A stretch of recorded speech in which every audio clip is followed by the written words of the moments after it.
The smell of rain on dry earth should have been a blessing. Instead, it felt like a eulogy. Eloise Anderson stood in the middle of her parents' cornfield, watching storm clouds gather over the Illinois horizon. The stalks around her were too short for late September, stunted by the drought that had choked the land all summer. Her father would have known what to do. Her mother would have prayed. But they'd been gone for 13 months now, and Eloise had run out of both solutions and prayers. She was 28 years old, and she was going to lose everything. Welcome to Crimson Stories, where love doesn't arrive on a white horse. It shows up in a black suit with secrets that could destroy you, and somehow, that's exactly what saves you. If you believe that the most dangerous deals can lead to the safest hearts, hit that subscribe button and smash the like to support stories that make you feel something real. Drop a comment telling us where you're watching from. We read every single one. Now, let's see how a desperate farmer and a ruthless heir made a bargain that neither of them expected to keep. The lawyer's letter was folded in Eloise's back pocket, the paper worn soft from being read too many times. Final notice. Foreclosure proceedings to begin, November 1st. 3 months. She had 3 months to come up with $70,000, or the bank would take the 40 acres that her grandparents had bought in 1952, that her parents had worked until their hands were calloused and their backs were bent, that held their graves under the oak tree by the creek. Eloise pulled off her work gloves and looked down at her own hands. Dirt under the nails, blisters on the palms, calluses forming where her mother's wedding ring used to sit before she'd sold it last month to pay the electric bill. These were her mother's hands now, her father's hands, and they weren't enough. The wind picked up, carrying the scent of coming rain and the distant rumble of thunder. Eloise closed her eyes and let herself have one moment, just one, to imagine walking away. Selling what was left to some developer who'd turn it into subdivisions with names like Whispering Meadows or Heritage Oaks. Getting an apartment in town. Finding a job that didn't require waking at dawn and falling into bed after dark, smelling like sweat and soil and failure. But when she opened her eyes, she was still standing in her father's field, and the only thing that had changed was that the first drops of rain had started to fall. She couldn't walk away, which meant she needed a miracle. What she got instead was a phone call 3 days later from a number she didn't recognize. Miss Anderson?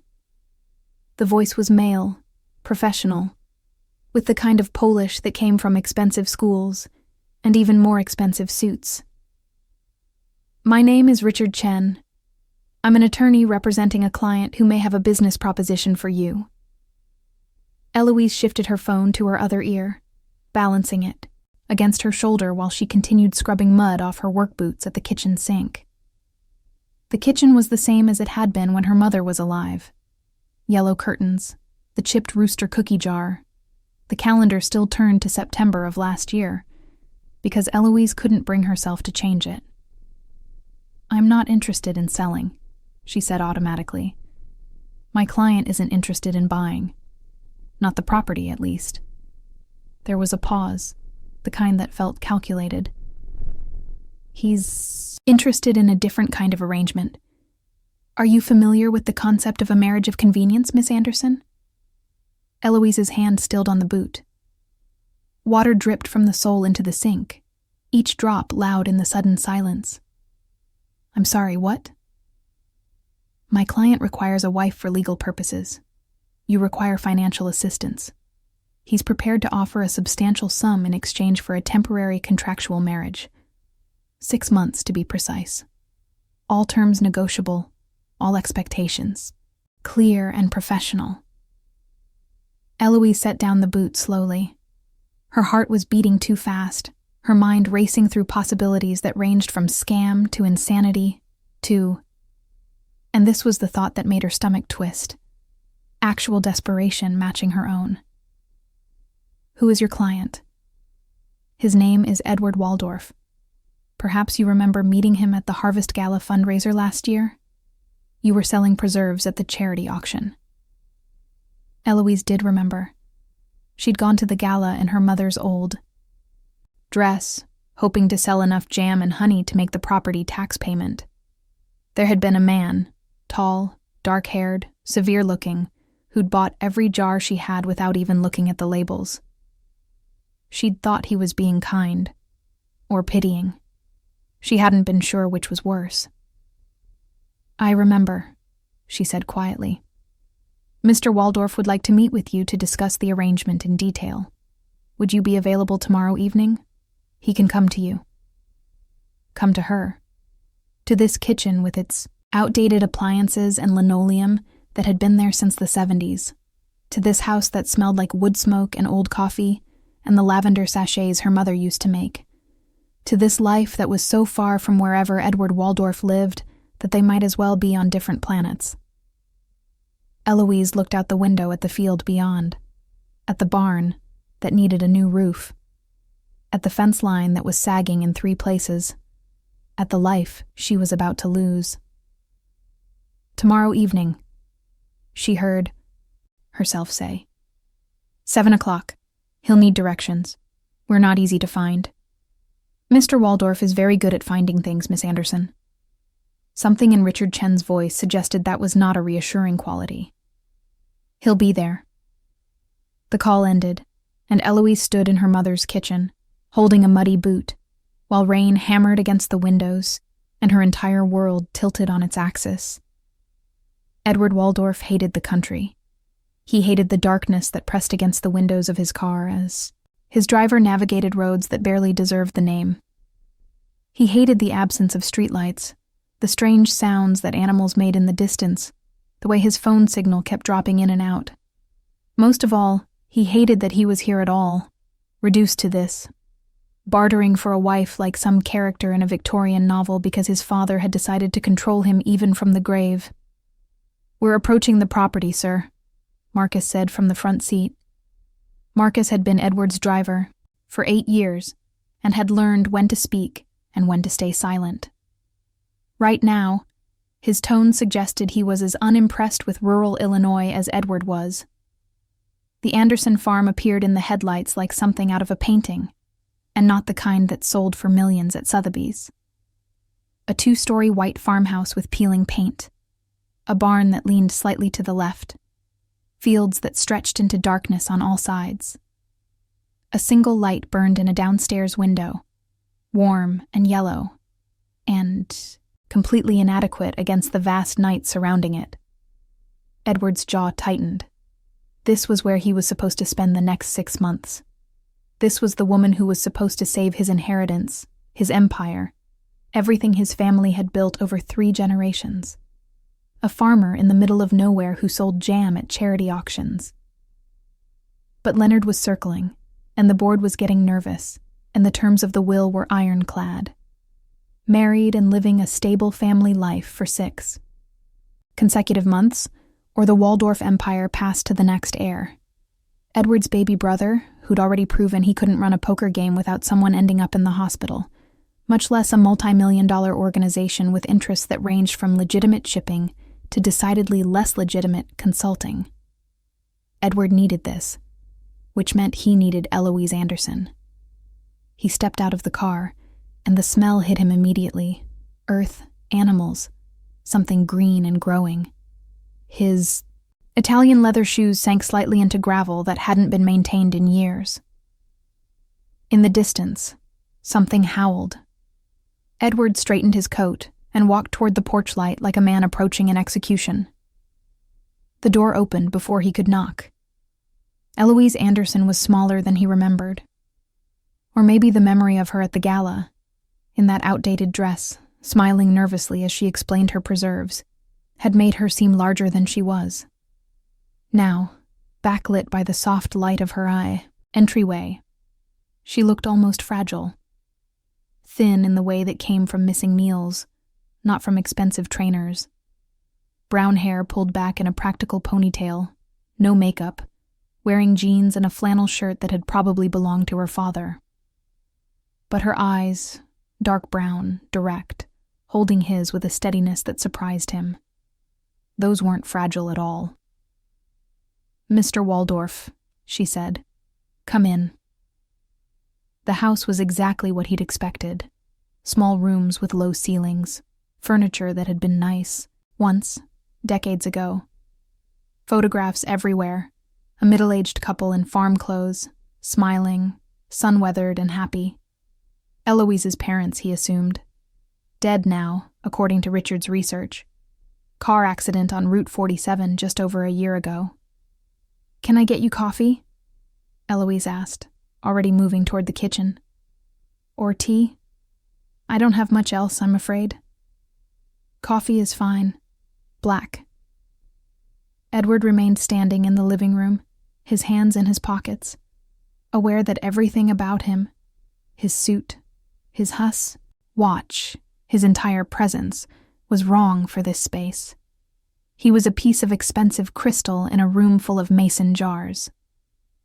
She returned with 2 mismatched mugs, handing him one before sitting on the edge of the sofa. He took the armchair across from her, and for a long moment, they simply looked at each other. "Your lawyer explained the situation," Eloise said finally. Her voice was quiet but steady. "You need a wife. I need money. And apparently we're both desperate enough to make this ridiculous." Edward's lips twitched despite himself. Succinct. "I don't see the point in pretending this is anything other than what it is." She set her mug down on the coffee table without drinking from it. "But I need to understand the terms. All of them. Richard said 6 months. Where would we live?" "Here." The word came out harder than Edward intended. "My father's will specifies that I must maintain a residence outside of Chicago, demonstrate stable domestic life. His lawyers will, check. Regularly." Something flickered across Eloise's face. "You'd have to live here, on the farm. That's the arrangement. For 6 months. Yes. And at the end, you get whatever it is you need from this. I get what? My debts paid? All of them. Plus $50,000 for your trouble." Edward leaned forward slightly. "I've seen your financial records, Miss Anderson. You're 3 months from foreclosure. You have no crop insurance, no savings, no way out. I'm offering you a way out." Her jaw tightened, and he realized too late that he'd miscalculated. This wasn't one of his business negotiations. This was a woman who'd spent the last year burying her parents and trying to save their legacy alone, and he'd just reduced her struggle to a balance sheet. "I know exactly where I stand, Mr. Waldorf." Eloise's voice was very soft now, very cold. "You don't need to explain my own life to me. I didn't mean... What exactly would you expect from this arrangement?" She cut him off cleanly. "You said contractual, professional. What does that mean?" Edward took a breath, recalibrating. "It means we present as married to anyone who asks. We share this house but not a bedroom. I handle my business remotely while maintaining the appearance of domestic stability. You continue running your farm. After 6 months, we divorce quietly, you keep everything I've paid, and we both walk away. No one can know it's fake." "No one can know it's fake," Edward confirmed. "And if they find out? If this goes wrong? Then I lose everything, and you lose the money." He held her gaze. "Which means we both have considerable motivation to make this work." Eloise was quiet for a long moment, her eyes moving over his face like she was trying to read something written there, in a language she didn't quite speak. Edward had been evaluated by some of the most dangerous men in Chicago, and never flinched. But this woman, in her dead parents' house, with dirt still under her fingernails, made him feel exposed in a way he didn't like. "Why me?" she asked finally. The question surprised him. "Because you need this as much as I do. Because you're not connected to my world, which makes you safe. Because..." He stopped, uncertain how honest to be. "Because I'm desperate and isolated and unlikely to ask questions?" Eloise finished for him. Yes. There was no point lying. All of those things. She nodded slowly, like he'd confirmed something she'd already known. And you're not going to tell me what business you're really in. What empire you're inheriting that requires this kind of arrangement. It wasn't a question, but Edward answered anyway. No, I'm not. Will it put me in danger? This world of yours that you're not going to explain? Edward considered lying. Considered telling her that his family's shipping company and real estate investments were perfectly legitimate, that there was nothing for her to worry about. But something about the way she was looking at him, not afraid, just tired and careful and so goddamn sad, made him choose a different truth. I will make sure you're protected, he said instead. Whatever happens, whatever you learn or don't learn about me, I will not let anything touch you here. That's the one promise I can make that I'll keep. The words hung between them, heavier than he'd intended. Outside, the wind picked up, rattling the old windows. Somewhere in the house, a clock ticked steadily. Eloise wrapped her arms around herself, and Edward realized the house was cold. Not freezing, but the kind of persistent chill that came from trying to save money on heating. I'll need that in writing, Eloise said finally. The protection, and the money up front, at least enough to stop foreclosure immediately. Done. And you stay out of my way. I have work to do here, and I don't need someone from Chicago telling me how to run a farm. I wouldn't dream of it. Edward's voice was dry. And if at any point this becomes something other than what we're agreeing to now, if you expect things I'm not offering, the deal is off, and you owe me everything anyway. Edward stood, setting down his untouched coffee. He crossed to where she sat and extended his hand. You have my word. Eloise looked at his hand for a long moment before taking it. Her palm was rough with calluses, her grip firm. They shook once, formally, and Edward felt the strange weight of what they were doing settle over both of them. I'll have Richard draw up the contracts, he said. We can be married by the end of the week if you're agreeable. Courthouse wedding, Eloise said. No guests, no fuss. Agreed. She walked him to the door, and as Edward stepped back out into the cold night, he turned to look at her one more time. She was silhouetted in the doorway, small and tired, and holding herself together through what must have been sheer force of will. Miss Anderson, he said. For what it's worth, I'm sorry you have to do this. Something in her expression shifted. Not quite a smile, not quite anything he could name. For what it's worth, Mr. Waldorf, so am I.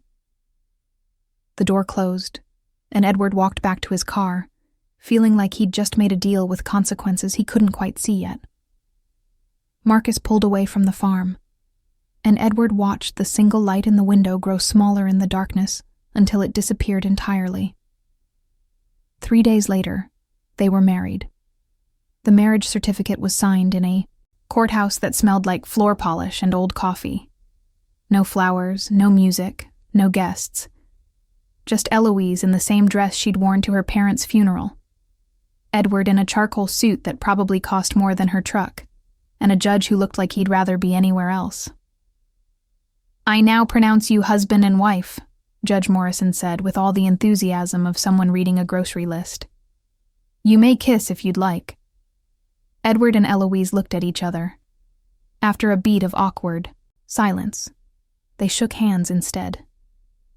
The judge's eyebrow rose slightly, but he said nothing, just stamped the paperwork and slid it across his desk.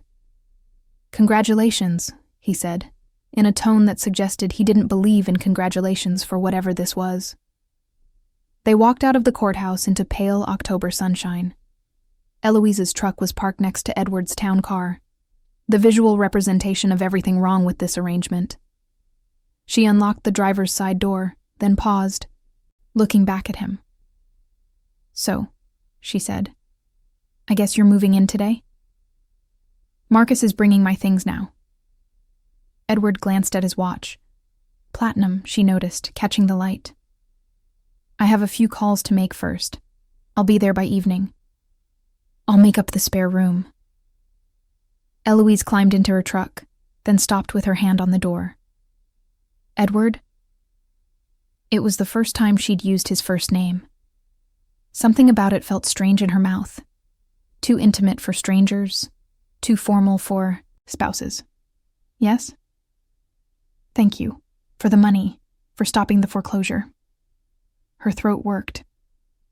My parents, they built this place from nothing. I couldn't let it go. Edward's expression didn't change, but something in his eyes softened almost imperceptibly. You don't need to thank me. It's a business arrangement. I know, but still. She closed the door before he could respond, starting the engine that coughed twice before catching. As she drove away, Edward stood in the courthouse parking lot, watching her taillights disappear around the corner. His phone buzzed in his pocket. Leonard, probably. Or one of the board members who'd been circling like sharks since their father's death. Edward ignored it and walked to his car, where Marcus was waiting with the door open, and an expression that managed to be both neutral and deeply judgmental. The farm, sir? Marcus asked. The farm, Edward confirmed, settling into the back seat. My new home. If Marcus noticed the bitter edge in his voice, he was too professional to comment. By the time Edward's car pulled up to the farmhouse that evening, the sun was setting in shades of orange and gold that he might have appreciated if he weren't so aware that this was now his life. His bags, 4 of them, leather, expensive, looked obscene being carried into the shabby farmhouse by Marcus. Eloise met them at the door, wiping her hands on a kitchen towel. She'd changed into work clothes, jeans with holes that weren't fashionable, a thermal shirt with the sleeves pushed up, boots caked in mud. Her hair was falling out of its ponytail, and there was a smudge of something, dirt, grease, on her cheek. I cleared out the spare room, she said, leading them upstairs. It's not much, but the bed's clean, and there's space in the closet. The spare room was small, with sloped ceilings and a single window that looked out over the fields. The bed was a full, not even a queen, with a quilt that looked handmade. There was a dresser that had been painted white at some point in the distant past, and a small desk with a chair. Marcus set down the bags with an expression that suggested he was witnessing a humanitarian crisis. Will there be anything else, sir? No, thank you, Marcus. Edward waited until his driver had left before turning to Eloise. This will be fine. She leaned against the doorframe, arms crossed. You're a terrible liar. I've been called many things. That's not usually one of them. Maybe people are, just too scared to tell you the truth. She pushed off the frame. Bathroom's across the hall. Water takes a minute to heat up. I'm up at 5 to start chores, so try to be quiet if you're working late. Chores. Edward repeated the word like it was foreign.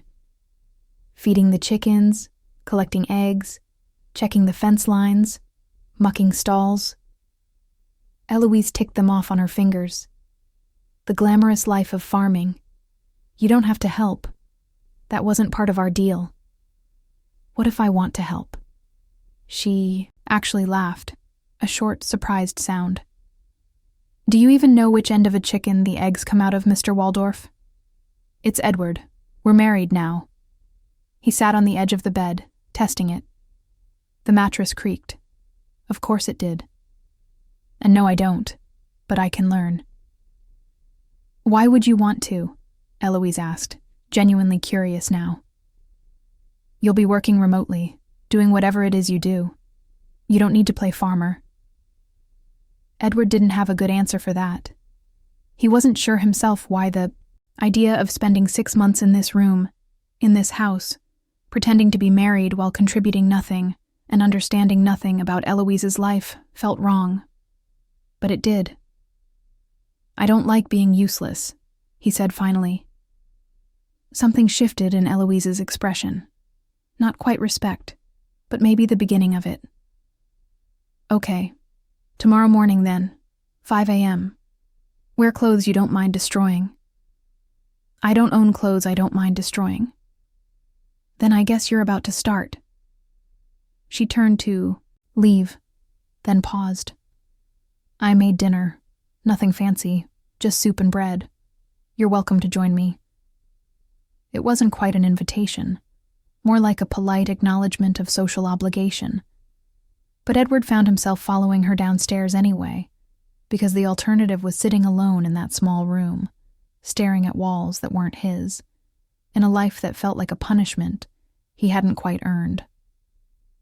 The kitchen was warm from the stove, and the smell of whatever was simmering in the pot made Edward's stomach remind him that he'd skipped lunch. Eloise ladled soup into 2 bowls, something with vegetables and chicken and herbs, and set one in front of him at the small table. They ate in silence for a while. The soup was good. Actually good, not polite good. The bread was homemade, still slightly warm, with butter that Eloise said came from the neighbor's dairy. This is excellent, Edward said finally. My mother's recipe. Eloise didn't look up from her bowl. She was a good cook. Better than me. I'm still trying to get the seasonings right. You got them right. Eloise did look up then, and for just a moment, her careful mask slipped. Grief flickered across her face, raw and recent, before she locked it away again. She would have liked knowing that. Edward wanted to say something, anything, that might ease that look in her eyes. But he'd built his life on control and distance, and comfort wasn't a language he spoke. So he just nodded and kept eating, while the kitchen clock ticked and the wind rattled the old windows, and 2 strangers sat across from each other, legally bound and completely alone. After dinner, Eloise washed dishes by hand, while Edward retreated to his room with his laptop. He had calls to make, reports to review, 100 small fires that needed managing now that he was 40 miles from Chicago and living in a house with questionable Wi-Fi. But instead of working, he found himself standing at the window, looking out at the dark fields. Somewhere out there was the barn, the chicken coop, the fence lines that needed checking. Somewhere out there was the life that Eloise was trying so desperately to save. And somewhere in Chicago, Leonard was making moves, and the board was watching, and the empire their father had built was waiting to see if Edward Waldorf was strong enough to hold it. He needed to be. He needed this to work. Which meant he needed to make sure Eloise Anderson believed this marriage was real enough that no one would question it when the lawyers came to verify his stable family life. Edward woke at 4:47 a.m. to the sound of Eloise moving around downstairs. He lay in the unfamiliar bed for a moment, disoriented by the darkness that was different from city darkness, deeper, quieter, broken only by the distant sound of an owl. He dressed in the closest thing he had to work clothes, dark jeans he'd bought once for a weekend in the Hamptons and never worn, a black thermal shirt, boots that were meant for fashion, not function. When he came downstairs, Eloise was in the kitchen, drinking coffee and looking at him like he'd announced he was going to fly to the moon. You were serious, she said. I don't make jokes at 5 a.m. Or ever, I'm guessing. But she poured him a cup of coffee, black, the way he'd taken it that first night, and handed it to him. Okay, let's see how long you last. The morning was cold and dark, the air sharp enough to hurt when he breathed. Eloise moved. Through the barn with practiced efficiency, flipping on lights, checking water troughs, speaking softly to animals Edward could barely see in the shadows. She handed him a bucket of feed. Chickens first, she said. Just scatter it in the coop. They'll come running. The chickens did come running, and they were aggressive in a way Edward hadn't anticipated. They pecked at his boots, squawked indignantly when he moved too slowly, and one particularly bold hen flew directly at his face. Eloise, watching from the doorway, didn't even try to hide her amusement.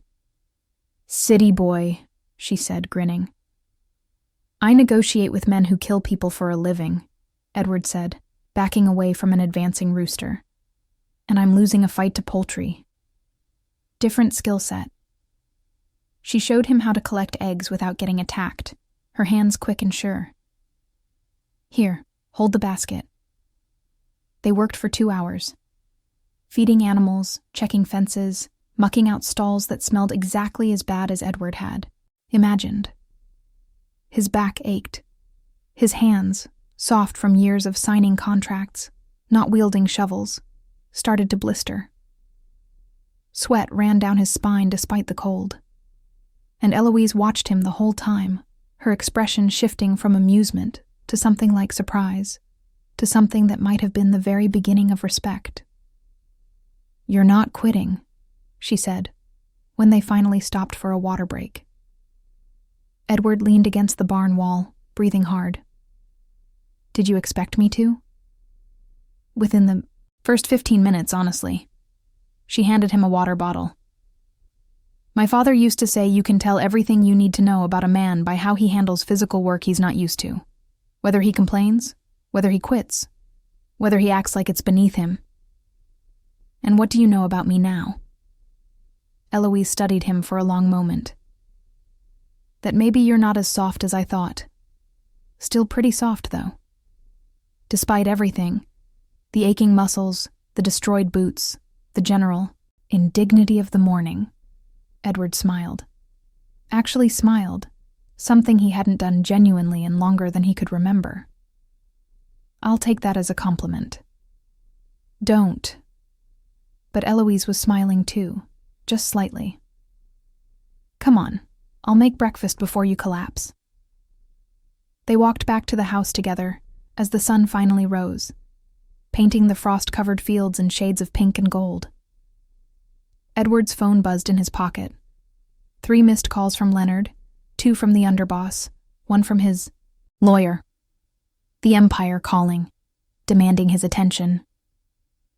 But for just a moment, walking beside Eloise toward the warm light of the farmhouse kitchen, Edward let the calls go to voicemail. It was only later, after breakfast, after Eloise had gone back outside to work on the tractor, and Edward had finally opened his laptop, that he saw the text from Leonard. Heard you got married. How romantic.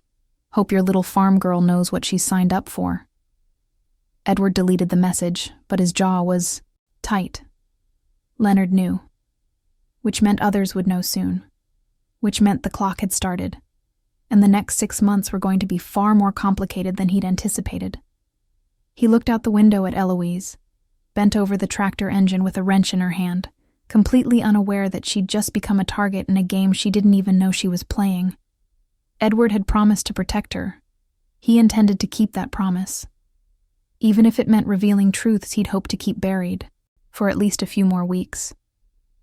The routine settled in over the next 3 weeks, with a rhythm that surprised them both. Edward woke at 5, worked the farm until 8, then retreated to his room for calls and meetings that Eloise politely didn't ask about. She worked the land from dawn until dusk, sometimes longer, her body moving through tasks with the kind of practiced efficiency that came from a lifetime of necessity. They ate dinner together most nights. Eloise's simple cooking, Edward's gradual improvement at not making everything about him feel like a negotiation.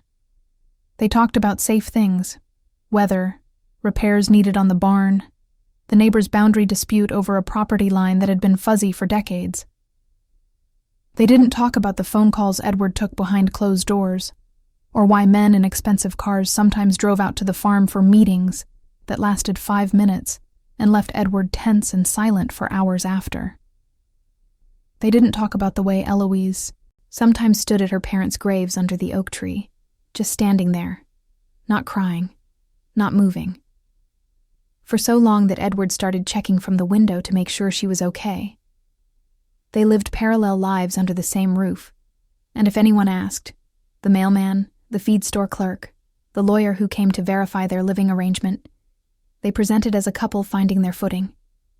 Awkward newlyweds learning to share space. But at night, in their separate rooms, they were still. Strangers. It was the third Thursday of their arrangement when everything started to shift. Edward was working at the kitchen table. He'd given up trying to get decent Wi-Fi in his bedroom when Eloise came in from the field, limping.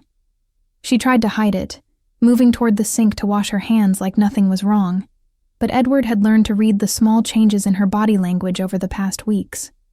The slight wince, the way she favored her left leg. "What happened?" he asked, closing his laptop. "Nothing. Just twisted my ankle in a rut." She ran water over her hands, not looking at him. "It's fine. Let me see." "It's fine, Edward." "Eloise." He stood, crossing to her. "Sit down. Let me see." For a moment, he thought she'd refuse. The stubborn set of her jaw, the way her shoulders tensed. She was ready to fight him on this. But then something shifted, some calculation running behind her eyes, and she sighed. "Fine. But it's really not bad." She sat at the table and unlaced her boot.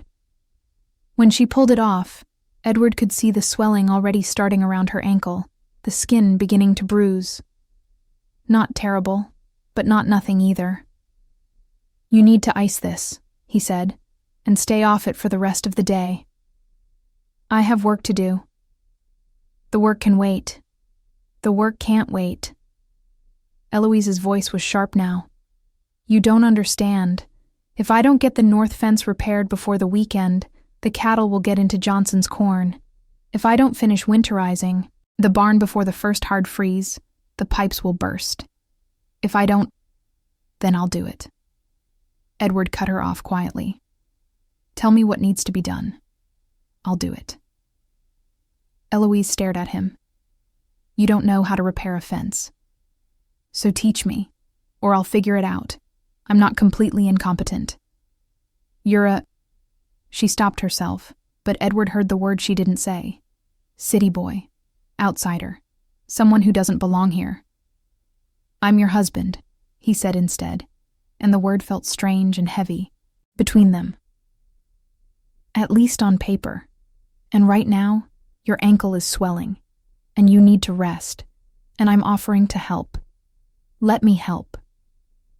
Something in Eloise's expression cracked, just slightly. Exhaustion, maybe, or the realization that she'd been carrying everything alone for so long that she'd forgotten what it felt like to have someone offer to share the weight. "Okay," she said finally. "Okay. The fence tools are in the barn. I'll tell you what to do." Edward had negotiated multi-million-dollar deals. He'd stared down rivals across conference tables and walked away with exactly what he wanted. He'd inherited an empire built on calculated risks and controlled violence, and none of it prepared him for trying to repair a barbed wire fence in freezing wind, while a woman with a sprained ankle shouted instructions from the porch 50 yards away. "No, not that post, the one to your left." "They're all to my left." "The leaning one." "Jesus, Edward, how can you not see the leaning post?" The wire fought him, snapping back when he tried to tighten it, cutting through his work gloves to slice his palm. The posts were embedded in ground that had frozen overnight, making them nearly impossible to drive in properly. By the time he finished, badly he was sure, but finished, his hands were bleeding, his shoulders ached, and he was covered in mud, and God knew what else. He walked back to the house, and Eloise was watching him from the window, her expression unreadable. "It's terrible, isn't it?" he asked when he came inside. "It's terrible," she confirmed. But she was smiling. Actually smiling, wider than he'd seen before. "But you did it, and the fence will hold. That's what matters." Edward looked down at his hands, blood mixed with dirt under his torn gloves. His designer jeans were ruined.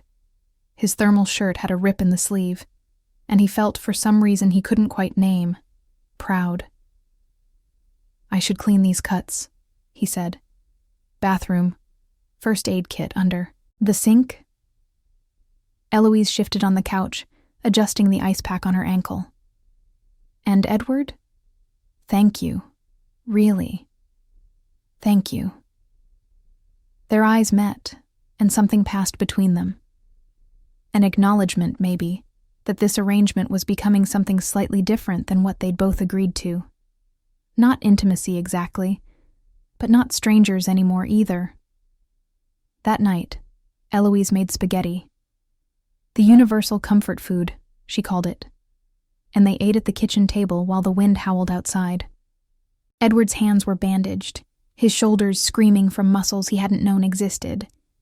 He'd taken off his watch at some point during the fence work and forgotten to put it back on. Without it, he felt oddly untethered. "Can I ask you something?" Eloise said suddenly, twirling pasta around her fork. "You can ask. I may not answer." "Why do you need this? The inheritance, I mean. You're clearly not hurting for money." She gestured vaguely at his clothes, even ruined as they were. "Why does it matter so much?" Edward was quiet for a long moment, weighing how much truth to offer. "My father built something significant, something that employs a lot of people, supports a lot of families. If I don't take control, it goes to my brother. And Leonard." He stopped, choosing his words carefully. "Leonard would burn it all down within a year, not because he's stupid, because he's reckless and angry and thinks power means not having to think about consequences. So you're doing it for other people, not yourself. I'm doing it because it's mine, because I've spent my whole life preparing to run it, and I'll be damned if I let it go to someone who'll destroy everything our father worked for out of spite." "That sounds personal." "It is personal." Edward's voice was hard now. "Leonard hated our father. He hates me by extension. This isn't just business for him. It's revenge." Eloise absorbed this, her expression thoughtful. "And what happens to me if this gets messy? If Leonard decides to make things difficult?"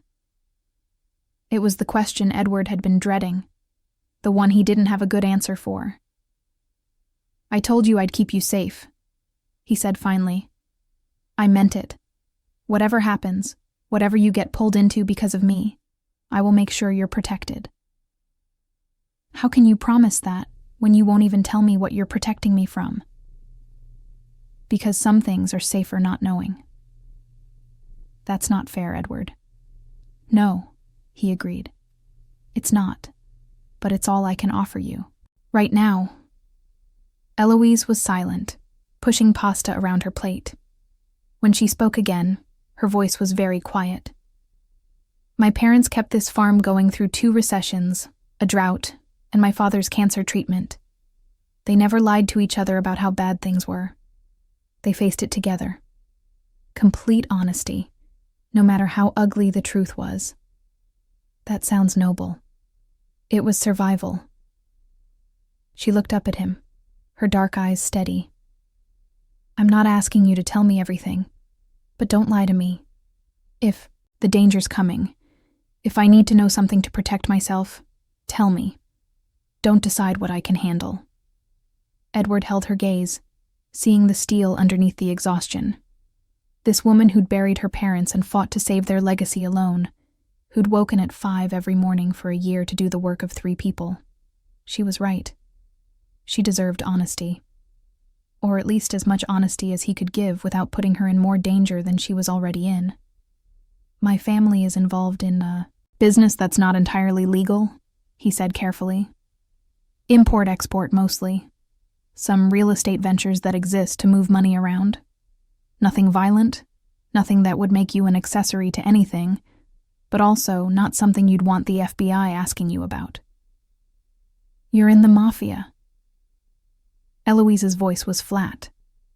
Edward flinched at the word. "That term is outdated. We prefer—" "Oh my God, you are." She stood up, nearly forgetting about her ankle before catching herself on the table. "You're in the actual mob. And you brought that here, to my parents' farm, to the only safe place I have left. Nothing is going to happen to you. I swear." "You can't swear that. You have no idea what Leonard will do. What your enemies will do. Jesus, Edward, do you have enemies? People who might show up here with guns? No. My business is legitimate enough that violence isn't legitimate enough. Eloise laughed, a sharp, broken sound. That's not the reassurance you think it is.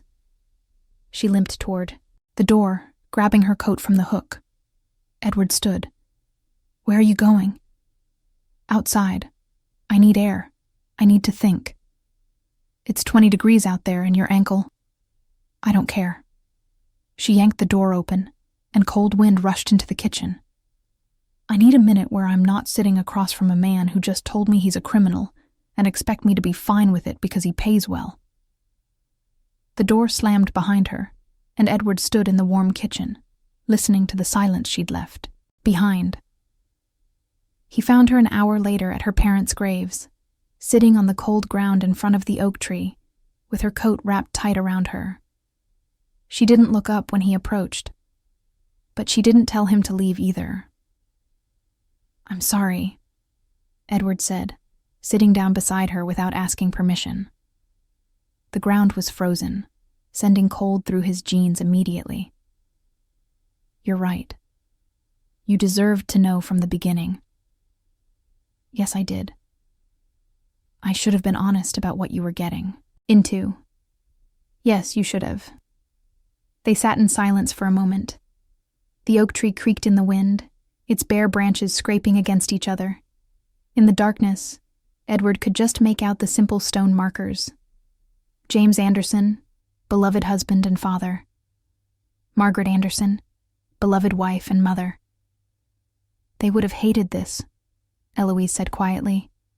The deal, the fake marriage, all of it. They would have told me to find another way. What would you have told them? That there wasn't another way. She pulled her knees to her chest. That I tried everything, and this was what was left. Do you regret it? Agreeing to this? Eloise didn't answer immediately. When she did, her voice was thick. I regret that it was necessary. I don't regret keeping the farm. I don't regret their legacy surviving. She turned to look at him, her face pale in the moonlight. But I need you to promise me something, Edward. Really promise, not the vague reassurance you gave me before. Anything.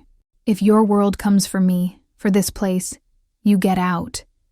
You leave, you take your money and your danger, and you go. I won't let this farm become collateral damage in your family war. Edward wanted to argue, to tell her that he'd protect her, that nothing would happen, that she could trust him. But the only thing stronger than his need to control the empire was the sudden, visceral certainty that Eloise Anderson deserved better than being caught in crossfire she'd never asked for. I promise, he said. If staying puts you in danger, I leave. Even if it means you lose the inheritance. Even then. She studied his face, looking for the lie. But Edward meant it. Somewhere in the past 3 weeks of fixing fences and feeding chickens and eating dinner across from this woman who wore her grief like armor, he'd made a choice he hadn't planned to make. She mattered more than the empire. Okay, Eloise said finally. Okay. Then we keep going. But no more secrets. If something's coming, you tell me. Deal. They sat under the oak tree for a while longer, not talking, just existing in the cold darkness while the wind moved through bare branches overhead. Eventually, Eloise stood, testing her ankle. We should go in, she said. It's getting colder. They walked back to the house together, and when Edward held the door open for her, their eyes met for just a moment. Something had changed between them tonight. Some line had been crossed that neither of them could uncross. It wasn't trust yet, but it was the beginning of it. And in the morning, when Edward woke at 5 to the sound of Eloise moving around downstairs, he found himself smiling before he even remembered why. November arrived with frost that painted the fields white each morning, and darkness that fell before 5 p.m. The farm slowed as winter approached. Less urgent work, more maintenance and preparation. Edward learned to split wood for the fireplace, to winterize pipes, to move cattle into closer pastures. His hands developed calluses to match Eloise's, and his shoulders grew accustomed to physical work. They'd fallen into something that looked like domesticity from the outside. Coffee together at dawn. Edward working the farm while Eloise handled paperwork and winter preparations. Lunch at the kitchen table, discussing repairs and grocery runs. Dinner by the fireplace, because the old house lost heat faster than they could produce it. But underneath the routine, tension simmered. The phone calls Edward took in his room grew more frequent, more tense. Men in dark cars visited more often, and Eloise, who'd agreed not to ask questions, watched it all with growing concern she couldn't quite hide. It was the first Saturday of November when everything cracked open. Edward had driven into town for supplies, a trip that should have taken 2 hours. When he wasn't back by dark, Eloise started to worry. When he still wasn't back by 8, she called his phone. It went straight to voicemail. By 9, she was pacing the kitchen, her mind running through possibilities that ranged from innocent, car trouble, to terrifying. The danger he'd promised wasn't coming had come anyway. At 9:47, headlights finally appeared in the driveway. Eloise had the door open before Edward made it to the porch. One look at his face told her everything she needed to know about where he'd been and what he'd been doing. His knuckles were split. There was blood on his shirt collar. Not his, she realized with a lurch of her stomach. His jaw was tight, with the kind of controlled fury that made him look like a different person than the man who'd learned to feed chickens without getting attacked. "What happened?" she asked, even though part of her didn't want to know. "Nothing that concerns you." Edward's voice was flat, dangerous. He moved past her into the house, heading straight for the stairs. "Don't do that." Eloise followed him. "Don't shut me out after you promised not to keep secrets." "Eloise, not now."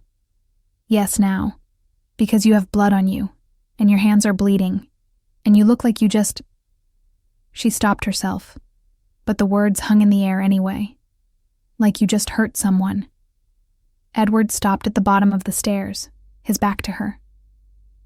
For a long moment he didn't move. Then he turned, and the look on his face made Eloise's breath catch. "You want honesty?" His voice was very quiet, very cold. "Fine. I went to Chicago because my brother decided to make a move. He threatened one of my captains, put him in the hospital. That captain has a wife and 2 kids who depend on him. So I went to have a conversation with Leonard about what happens when you cross lines. A conversation that ended with blood on your shirt. Leonard understands conversation through violence. It's the only language he respects. So you hurt him." Eloise wasn't sure if she was asking or stating. "I hurt him enough that he'll think twice before trying something like this." "Again." Edward's jaw was tight. "And before you ask, yes, I would do it again. Because this is who I am, Eloise. This is the world I come from. I told you I'd be honest. Well, here's honest. I've done things that would make you look at me differently. I've made decisions that prioritize my people over morality, and I can't apologize for that, because the moment I start second-guessing myself, people I care about get hurt." The kitchen was very quiet. The old house creaked in the wind. The fireplace popped softly, and somewhere outside, an animal made a sound that might have been a coyote. "Show me your hands," Eloise said finally. "What?" "Your hands. Show me." Edward held them out, and Eloise crossed to him, taking his hands in hers carefully. The knuckles were split, bleeding slowly. She could see older scars too, now that she was looking. A line across his left palm, a mark on his wrist that looked like it had been there for years. "Sit down," she said. "I'll get the first aid kit." "You don't have to." I'm not asking. Edward sat at the kitchen table while Eloise cleaned his hands with the same careful efficiency she used for everything. Antiseptic, bandages, her touch gentle despite the tension radiating through both of them. When she finished, she didn't let go immediately. I need to tell you something, she said quietly, still holding his hands. About my father. Edward looked up at her, surprised.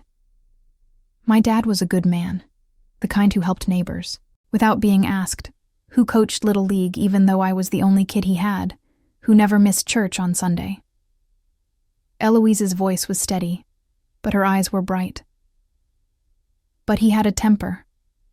Not with me or my mom, never with us, but with people he thought were hurting his family. She released Edward's hands and sat down across from him. When I was 16, there was a man in town who ran a seed company. He sold my dad bad seed one spring, knowingly sold it, after my dad had already paid. The crop failed. We almost lost everything. My dad went to that man's office to demand his money back. What happened? I don't know exactly. My dad never told me, but I know he came home with split knuckles and blood on his shirt, not his, and the man gave us our money back plus extra. And I know that man moved his business 2 towns over within a month. She met Edward's eyes steadily. I'm not saying what you did was right. I'm not saying violence is the answer. But I understand that sometimes the world doesn't give you good options. Sometimes you have to choose between doing what's right and doing what's necessary to protect people who depend on you. Edward was very still. You're not horrified. I'm terrified, Eloise corrected. I'm scared that your world is going to swallow us both. I'm scared that Leonard's going to escalate. I'm scared that I'm going to wake up one day and find out that you did something you can't come back from. She took a shaky breath. But I'm not horrified by you.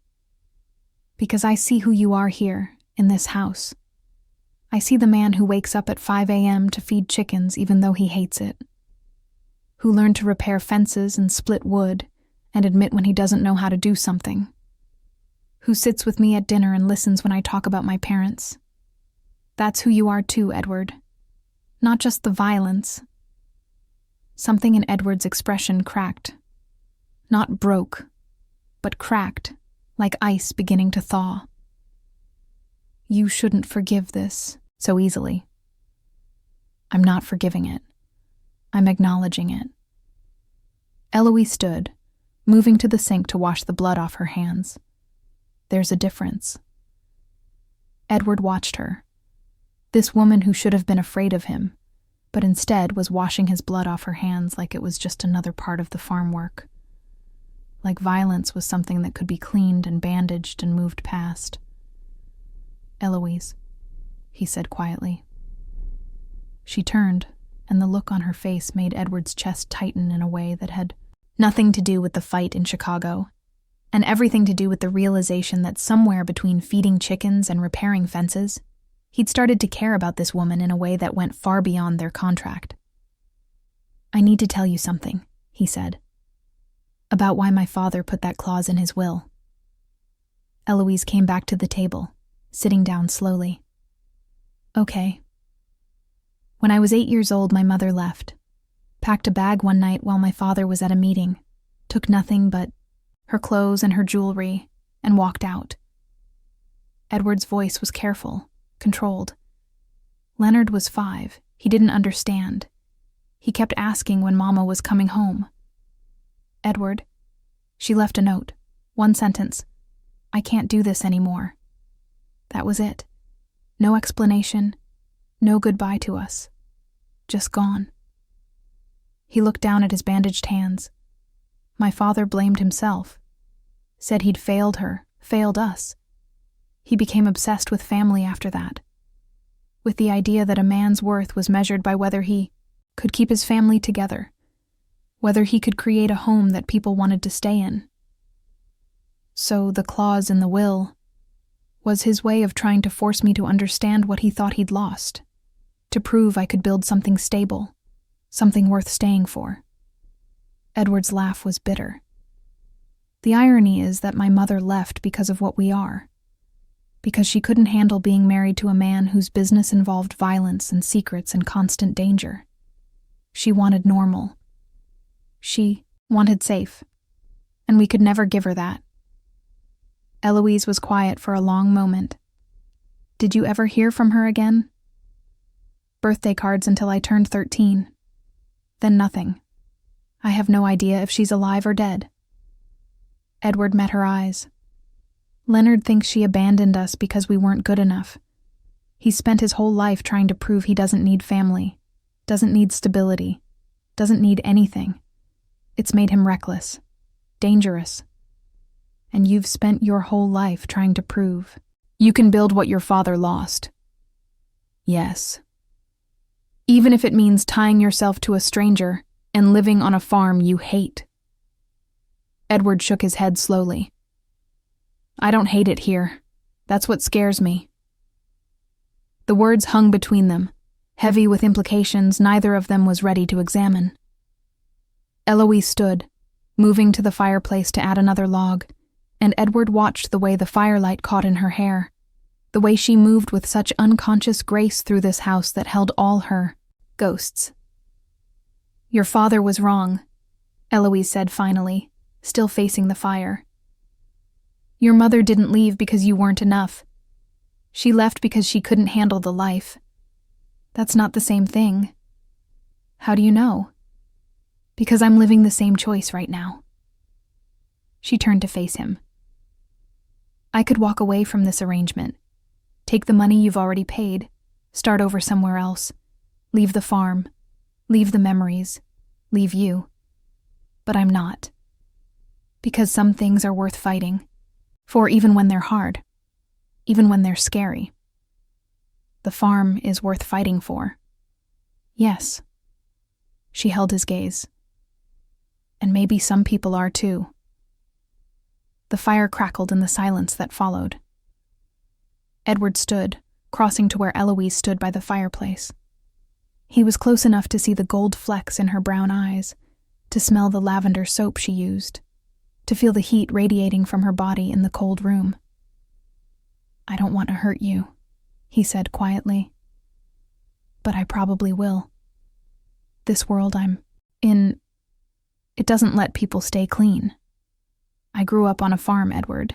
I've never been clean. She reached up, her fingers gentle on his face, tracing the line of his jaw.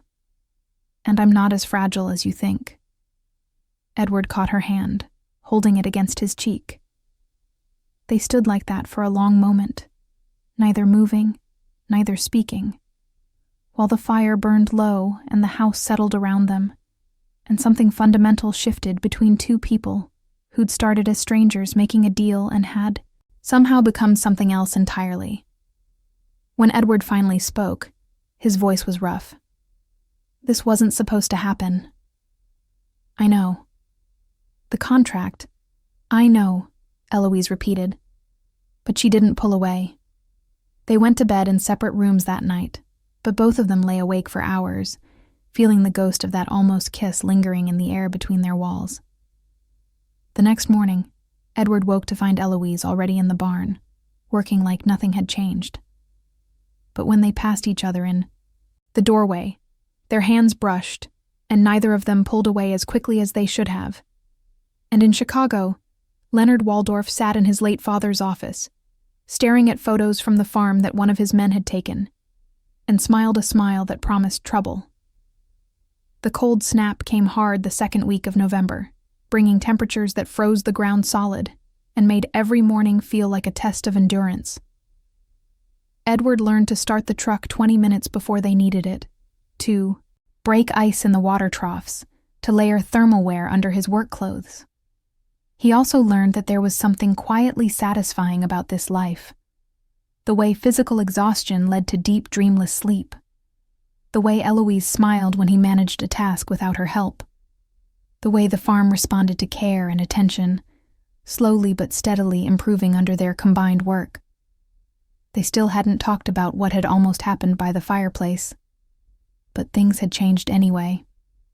Small, touches that lingered too long. Conversations that stretched late into the night. The way Edward found himself checking the window to see where Eloise was working, just to make sure she was okay. The way Eloise had started making his coffee without asking, exactly how he liked it.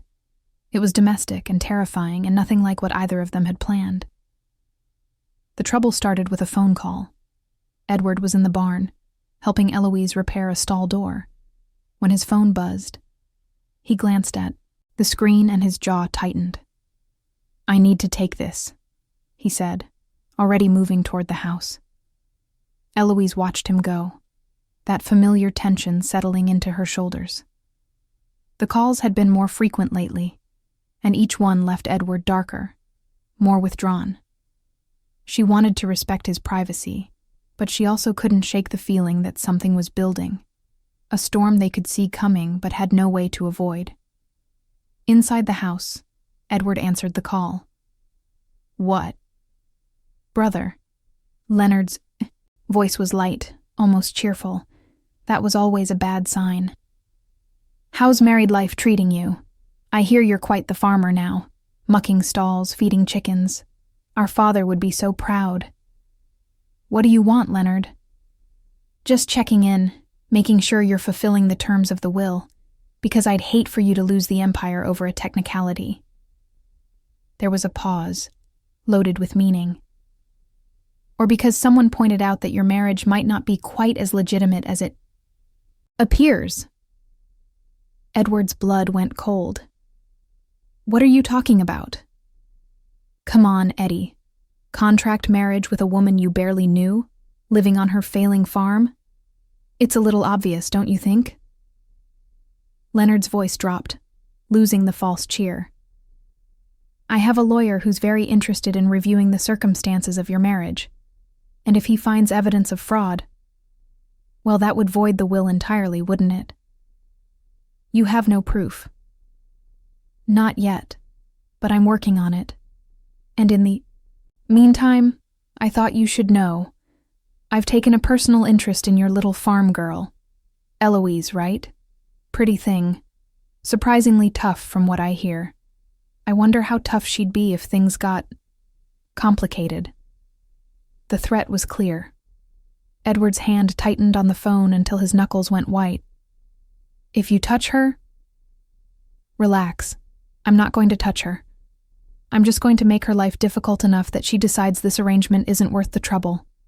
A few problems with her property taxes, some issues with her zoning permits, maybe a surprise health inspection that finds violations she'll need to fix immediately."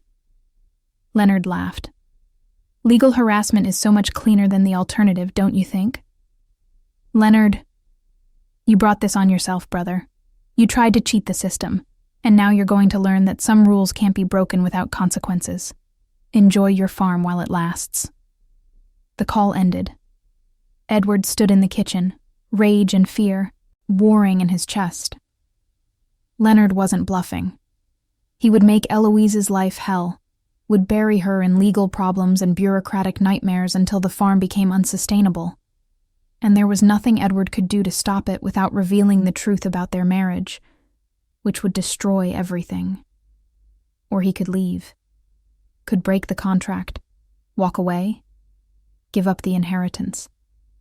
Let Leonard have the empire rather than watch him destroy the woman who'd somehow become more important than any of it. The choice should have been obvious. The empire was everything he'd worked for, everything his father had built. Walking away meant failing not just himself, but everyone who depended on the organization. But when Edward looked out the kitchen window and saw Eloise in the barn, working alone in the cold, he realized the choice wasn't obvious at all. That evening, Edward told Eloise everything. They sat at the kitchen table. Their table now, really, where they'd shared so many meals and conversations. And Edward laid out Leonard's threat in stark, uncompromising terms. The legal harassment, the investigation into their marriage, the choice looming in front of them. Eloise listened without interrupting, her face growing paler with each detail.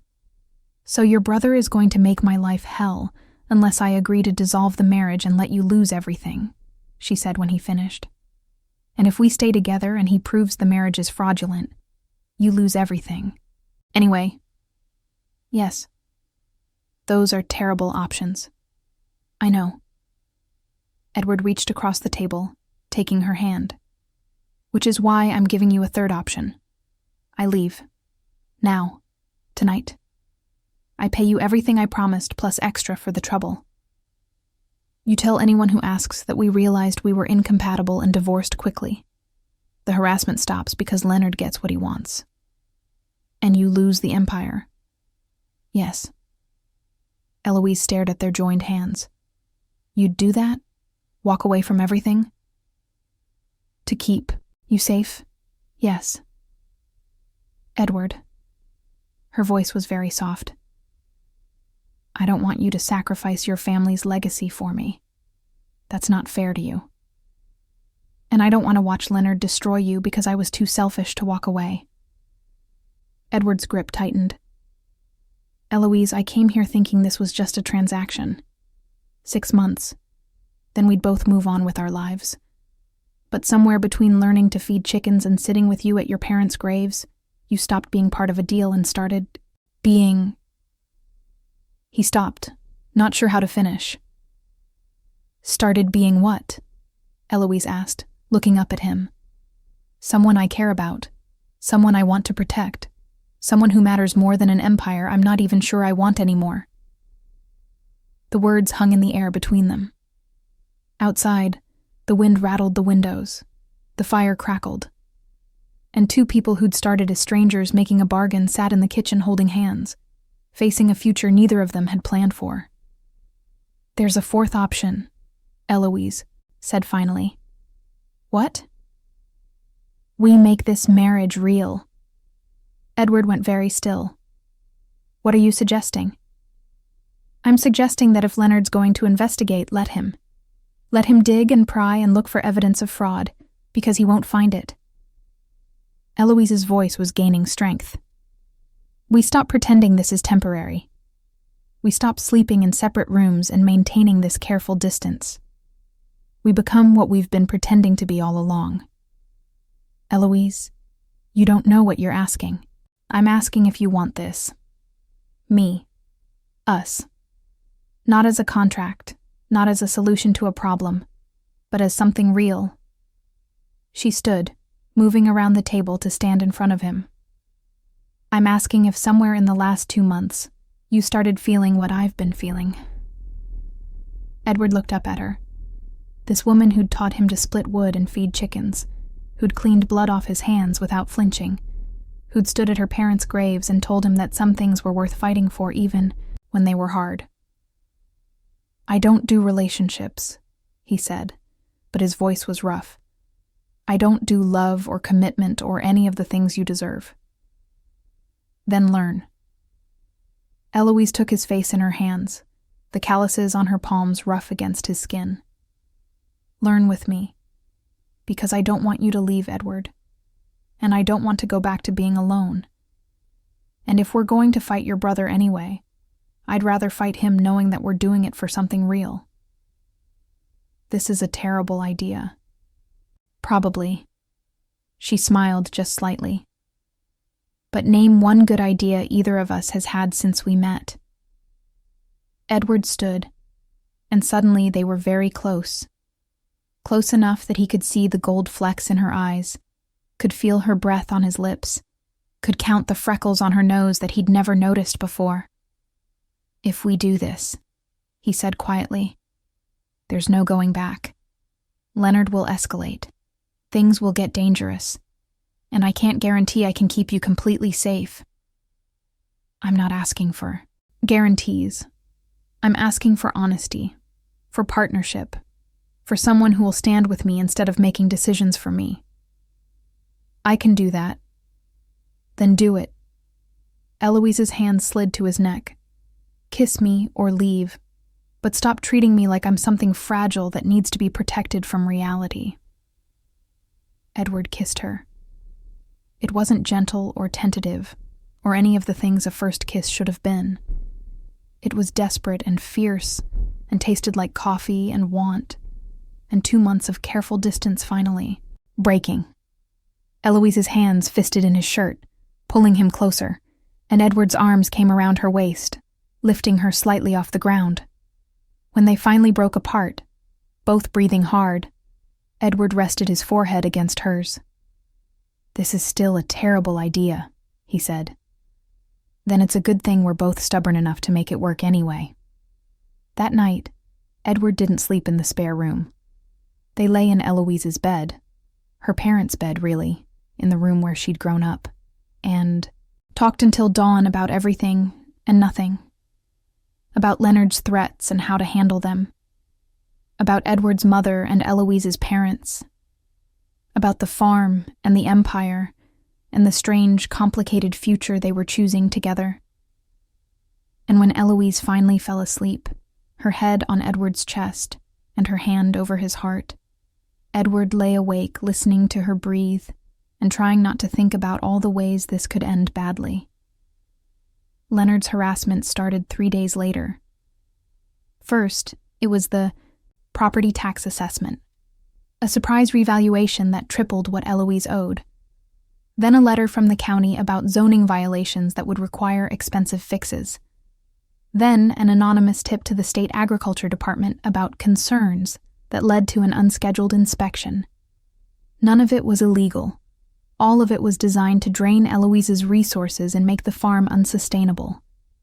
Edward handled what he could, paid the taxes, hired lawyers, called in favors. But Leonard had resources, too, and he used them ruthlessly. For every problem Edward solved, 2 more appeared. And through it all, Eloise and Edward worked the farm together, ate dinner together, fell asleep in each other's arms at night, and tried not to acknowledge that they were in a war they might not be able to win. It was the last week of November when things finally came to a head. Edward was in the barn when 2 men in dark suits pulled into the driveway. He recognized the type immediately. Lawyers, or investigators, sent to dig for evidence. He walked out to meet them, positioning himself between them and the house where Eloise was working. "Can I help you?" he asked, his voice cold. The taller man smiled. "Edward Waldorf? We're here on behalf of your brother Leonard. He has some questions about the legitimacy of your marriage, and we'd like to speak with your wife. You can speak with me. We need to speak with Mrs. Waldorf, separately." The man's smile never wavered. "Just a few questions. Nothing to worry about if your marriage is genuine." Edward's jaw tightened. But before he could respond, the farmhouse door opened and Eloise came out, crossing the yard with her chin up and her shoulders back. "I'm Eloise Waldorf," she said, the new name sounding natural in her voice. "And you can ask your questions right here, in front of my husband." The men exchanged glances. Then the taller one pulled out a notebook. "How long have you known Edward Waldorf?" "Long enough to marry him." "That's not an answer, Mrs. Waldorf. It's the answer you're getting." Eloise's voice was steady. "You want to know if this marriage is real? Here's real. I wake up next to him every morning. He works this farm with me even though he has no reason to, except that he cares about what matters to me. We fight about stupid things like whether to fix the north fence or the east one first. We eat dinner together and talk about our day. He knows I take my coffee with too much sugar and I hate when he leaves his wet boots by the door. That real enough for you?" The investigator's expression didn't change. "Your marriage took place very quickly. You barely knew each other. So what? People fall in love fast sometimes. Or are you going to tell me there's a minimum time requirement before marriage is legitimate?" Edward stepped closer to Eloise, not touching her, but present. United front.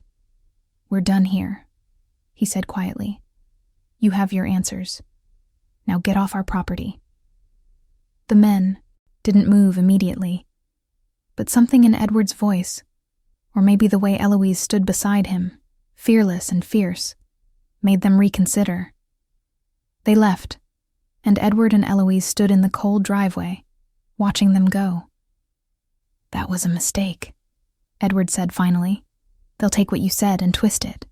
Use it as evidence that we're performing. Let them." Eloise took his hand. "Because the thing is, Edward, I wasn't performing. Everything I said was true. And if Leonard wants to investigate that, he can investigate all he wants. He won't find fraud. He'll just find two people who decided to stop fighting what they want." Edward looked down at her. This woman who'd faced down his brother's investigators without flinching, who'd claimed their marriage as real in front of witnesses, who'd chosen to fight beside him instead of running. And he realized that somewhere along the way, this had stopped being about the inheritance entirely. "I love you," he said. And the words were rough and unpracticed, but completely genuine. "I don't know when it happened, but I love you, and I'm not walking away from this. From us. Even if Leonard wins, even if I lose everything, I'm not walking away from you." Eloise's eyes filled with tears. "Good. Because I love you too, you stubborn, difficult man. And we're going to figure this out. Together." They kissed in the cold driveway while storm clouds gathered overhead, and neither of them saw the figure watching from the tree line. One of Leonard's men, camera in hand, documenting everything. The war was far from over. Leonard made his move 3 days before Christmas. Edward was in Chicago for a meeting he couldn't avoid. Board members demanding FaceTime, captains needing direction on territory disputes. He'd left Eloise alone on the farm, something that made him uneasy but seemed unavoidable. The harassment had continued, but nothing violent, nothing immediate. He should have known better. Eloise was in the barn at Eidnaub, 4 p.m., finishing evening chores before the sun set, when she heard the vehicles pull into the driveway. Not Edward's town car, not a delivery. 3 trucks, dark and expensive, parking in a semicircle that blocked her exit. She knew immediately. Leonard had finally come in person. He looked like Edward. Same height, same dark hair, same sharp features. But everything was wrong. Where Edward's intensity felt controlled, Leonard's felt manic. Where Edward's presence was authoritative, Leonard's was threatening. "You must be the farm girl." Leonard stepped out of the lead truck, hands in his pockets, smiling like they were old friends. "Eloise, right? I'm Leonard, Eddie's better-looking brother."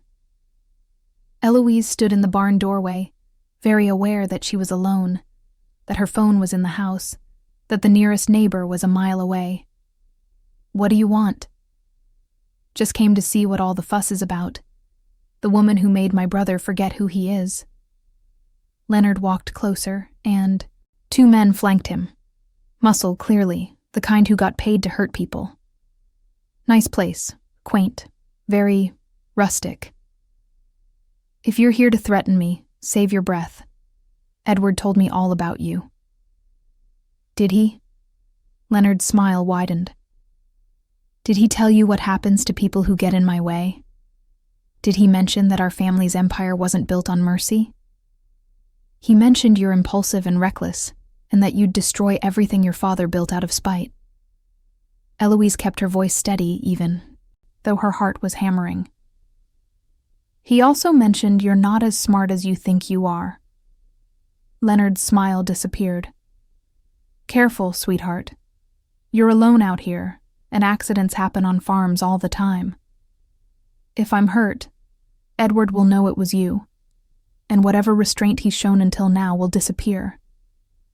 Eloise's hands were shaking, but she kept them at her sides. "You want to start a war with your brother? Try it. But understand what you're actually doing. You're not hurting me. You're guaranteeing that Edward will destroy you."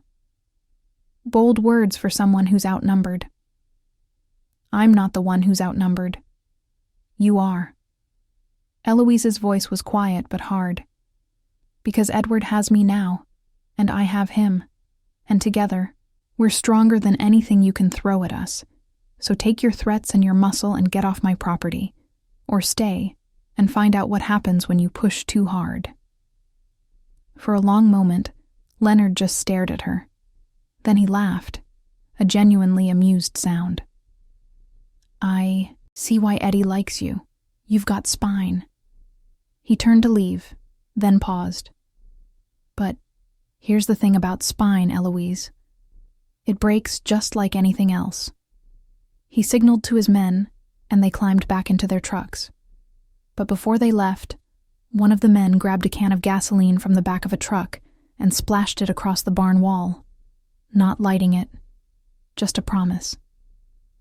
Think about that, Leonard called as they drove away. Think about how fast this place would burn. Eloise stood frozen until the trucks disappeared. Then she ran to the house, locked every door and window, and called Edward with hands that wouldn't stop shaking. He answered on the first ring. Leonard was here, she said without preamble. He threatened the farm. Her voice cracked. Edward, he poured gasoline on the barn. He's going to burn it down. I'm coming home. Right now. Lock the doors, stay inside, and don't go near the barn. Edward's voice was ice-cold fury. Eloise, listen to me. He's not going to touch you or the farm. I promise you, he's not going to touch either. What are you going to do? What I should have done from the beginning. The call ended, and Eloise sat in the dark house, smelling gasoline on the wind and trying not to imagine everything her parents had built going up in flames. Edward arrived 2 hours later, driving himself at speeds that should have gotten him pulled over. He found Eloise in the kitchen, sitting at the table with the lights off, staring at nothing. Tell me everything, he said, kneeling in front of her. Every word, every detail. She did. When she finished, Edward's jaw was so tight it looked like it might shatter. He's escalating. This isn't legal harassment anymore. It's a direct threat of violence. What are we going to do? Eloise asked. Edward was quiet for a long moment. Then, I'm going to end this. Tonight. How? By giving Leonard what he wants, but on my terms. He stood, pulling out his phone. Within minutes, he'd arranged a meeting. Neutral ground, both sides, 24 hours from now. A sit-down to resolve the situation permanently. What happens at this meeting? Eloise asked. I offer Leonard a deal. He backs off, stops the harassment, leaves you alone. In exchange, I give him part of the empire. Not all of it, but enough that he has his own territory, his own power, his own reason to stop fighting me. You'd give up part of your inheritance? To keep you safe? Without hesitation. Edward pulled Eloise into his arms. The empire doesn't matter if I'm constantly watching over my shoulder, waiting for Leonard to hurt you to get to me. I'd rather share power with him than lose you. Eloise pulled back, searching his face. And if he refuses the deal? Edward's expression went very cold. Then I stop playing by rules that only I'm following. I remind Leonard that there's a reason our family is feared, and it's not because we make fair deals with people who threaten what's ours. The words should have scared her. Maybe they did. A little. But mostly what Eloise felt was relief that Edward was finally fighting back, finally taking the threat seriously enough to end it. I'm coming with you, she said. Absolutely not. Edward, I'm not sitting here alone while you meet with your brother. I'm coming. It's too dangerous. I don't care. Eloise's voice was firm. You said we're partners. You said we face things together. That means I get to be there for the hard parts too. Not just the, farm work and the dinners and the falling asleep together. The dangerous parts, the ugly parts, all of it. Edward wanted to argue. Every protective instinct he had screamed that she should stay far away from Leonard, from the meeting, from any reminder of the violence that lived under the surface of his world. But he'd promised her honesty. He'd promised her partnership. Okay, he said finally. But you do exactly what I say, when I say it. No arguments. Deal. They spent the rest of the night preparing. Edward made calls, arranged security, briefed his underboss on the terms he was willing to accept.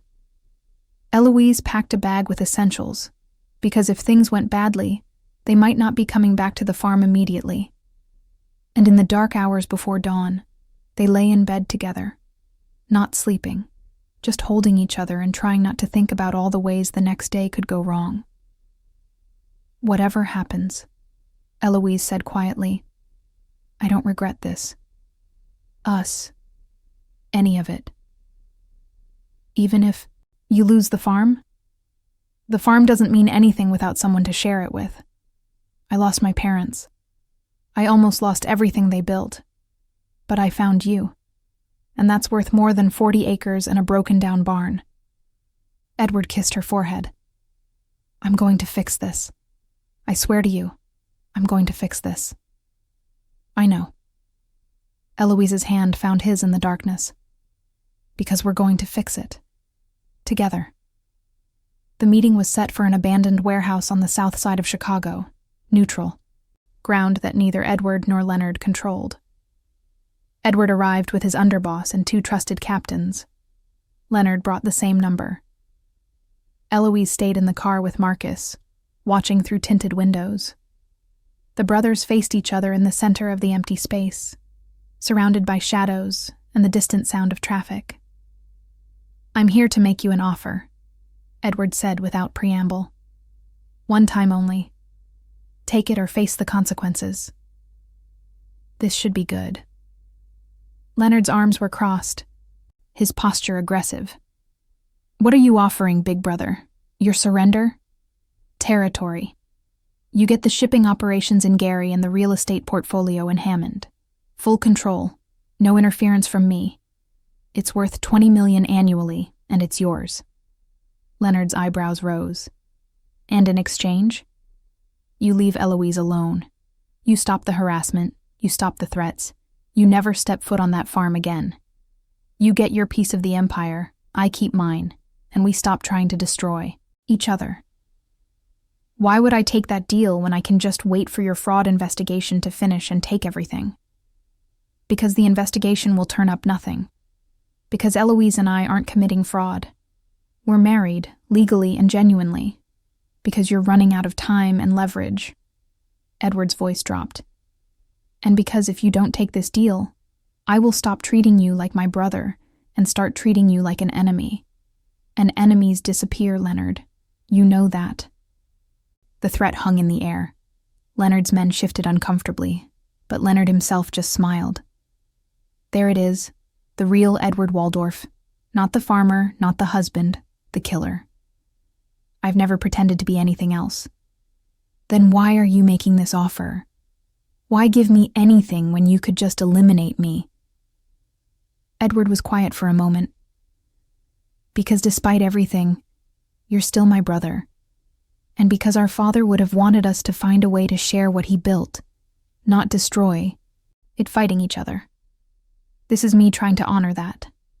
But if you refuse, if you go after Eloise again, I'm done trying." Leonard studied his brother's face, looking for the lie. But there was no lie. Edward meant every word. "I want the waterfront properties too," Leonard said finally. "Gary, Hammond, and the 3 buildings on the lakefront. 1 building, not 3. 2? Edward calculated quickly. It was more than he wanted to give, but less than Leonard could have demanded. "Done. But you sign a binding agreement. Any violation, any attempt to harass or threaten Eloise, and you forfeit everything. Put it in writing." They shook on it, a handshake that felt like both a truce and a warning. As Edward walked back to the car, he felt the weight lift slightly. Not completely. Leonard would always be a threat, always be circling. But for now, for today, Eloise was safe. The farm was safe. They were safe. He climbed into the car where Eloise was waiting, and she searched his face with worried eyes. "Is it done?" she asked. "It's done. Leonard gets territory. We get peace, or as close to peace as my family ever gets." Eloise exhaled slowly. Then she launched herself across the seat, wrapping her arms around Edward's neck and kissing him hard. When they broke apart, both breathing heavily, she was crying. "I thought," she started, then stopped. "I thought I was going to lose you. Either you'd be hurt, or you'd do something you couldn't come back from, and I'd lose you. Anyway, you didn't lose me. You're never losing me." Edward wiped away her tears with his thumbs. "I'm yours, Eloise, for however long you'll have me."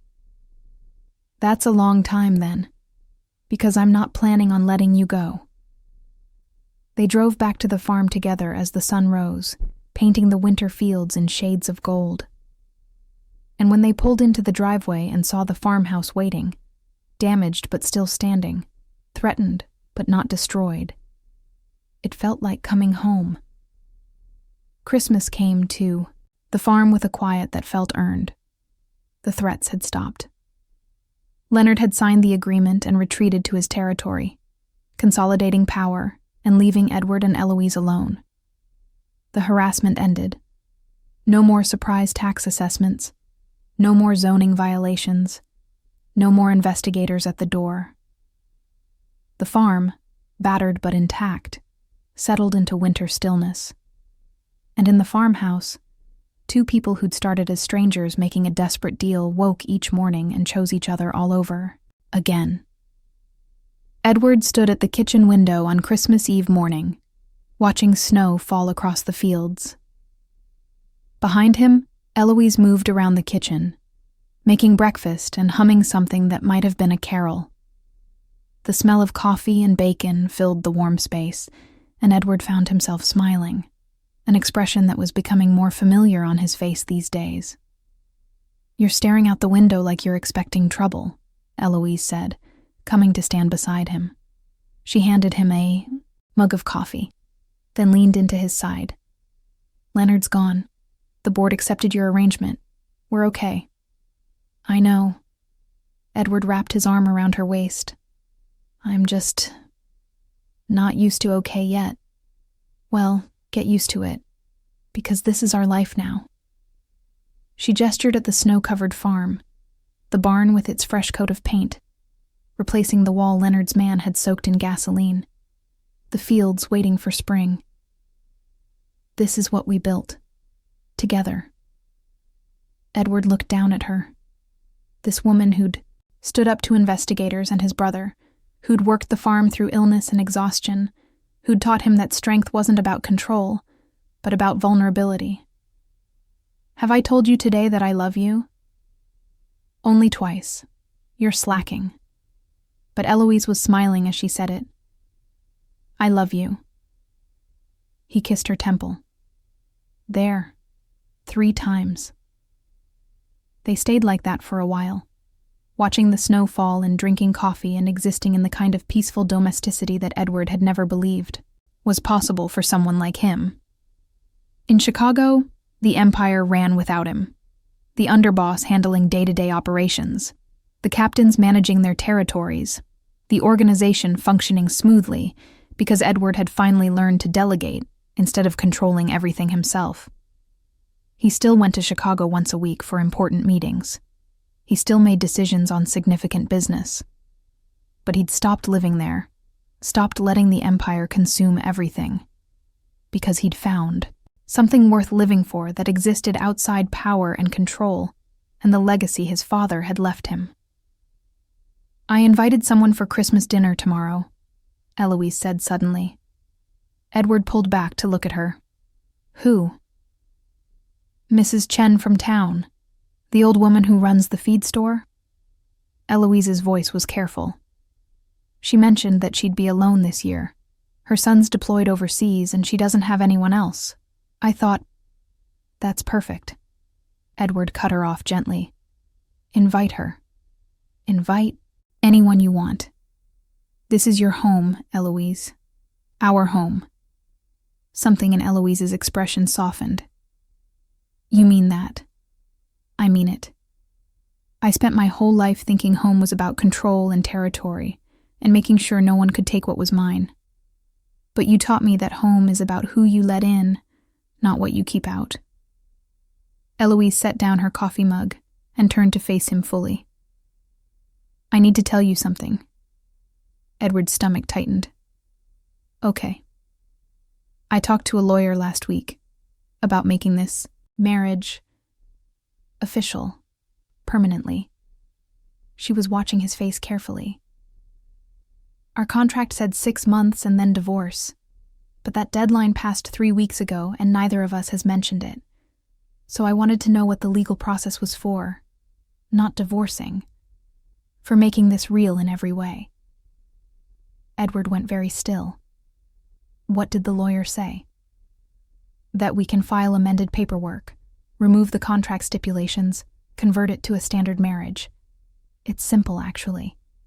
Just some forms, and a filing fee. She took his hands. But I wanted to ask you first, properly, if that's what you want. Not because of the inheritance or Leonard or any external pressure. Just because you want to be married to me. For real. Edward's throat was tight. In his entire life, no one had ever asked him what he wanted, separate from duty, or obligation, or family expectation. No one had ever cared if he was happy, versus if he was successful. Eloise Anderson, he started. Waldorf, she corrected, softly. Eloise Waldorf. I kept your name, even after the contract timeline ended, because I liked how it sounded, how it felt. Eloise Waldorf, Edward amended, and the name felt right in his mouth. Yes, I want this marriage to be real. I want you to be my wife, not because a contract says so, but because I choose you, every day, for the rest of my life. Eloise's eyes filled with tears. Then I'll file the paperwork next week, and we can stop calling this an arrangement and start calling it what it actually is. What is it? Love. Partnership. Home. She stood on her toes to kiss him. Everything I thought I'd lost when my parents died, and everything you thought you'd never find because you were too busy building an empire. They kissed in the warm kitchen, while snow fell outside, and breakfast burned slightly on the stove. And somewhere in the house, the old clock ticked steadily toward a future that neither of them had planned, but both of them had chosen. Christmas dinner à porgy. Next day was chaotic in the best way. Mrs. Chen arrived with homemade pie and stories about the town from 40 years ago. Edward, who'd never hosted a guest in his life, found himself setting the table and pouring wine and making small talk about weather and crops. Eloise cooked her mother's recipes, ham and potatoes and green beans and rolls that were almost as good as Margaret Anderson's had been. And when they sat down to eat, Edward found himself thinking about his father's will, about the, clause requiring stable family life, and wondering if this was what the old man had meant. Not perfection, not some idealized version of domestic bliss, but people around a table, sharing food and laughter, and the kind of comfortable intimacy that only came from choosing to let someone in. Your father would be proud, Mrs. Chen said to Eloise, seeming to read Edward's thoughts. James and Margaret built this place with love, and you're keeping that alive. Both of you. Eloise's hand found Edward's under the table, squeezing tight. After dinner, Mrs. Chen left with thanks and promises to visit again soon. Edward and Eloise cleaned up together, a routine now, comfortable and familiar, and by the time they finished, night had fallen completely. Come with me, Eloise said, pulling on her coat. I want to show you something. They walked through the snow to the oak tree where her parents were buried. Eloise had placed small wreaths on each grave earlier that day, evergreen and holly and red ribbon. In the moonlight, they looked almost ethereal.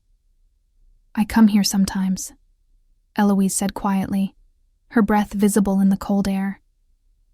To talk to them, to tell them about my day, about what's happening on the farm, to ask for advice, even though I know they can't answer. "What do you tell them about me?" Edward asked. Eloise was quiet for a moment.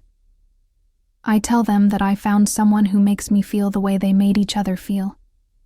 Safe and challenged and loved, all at once. I tell them that you're nothing like what I expected, but everything I needed." She looked up at him. "I tell them that I think they'd like you, that Dad would appreciate how hard you work, even when you don't have to. That Mom would like how you make me laugh." Edward's chest felt tight. "I wish I could have met them." "Me too." Eloise leaned into his side. "But I think they know. Somehow. I think they know I'm okay now." They stood under the oak tree for a while longer, two people who'd found each other in desperation and built something lasting out of need. And when they finally walked back to the house, hand in hand, leaving footprints in the fresh snow, it felt like a benediction. New Year's Eve found them in the kitchen again. Always the kitchen, the heart of the house, drinking wine and talking about the year ahead, plans for the farm, repairs that needed to be made, crops to plant in the spring, the mundane, beautiful details of a life being built together.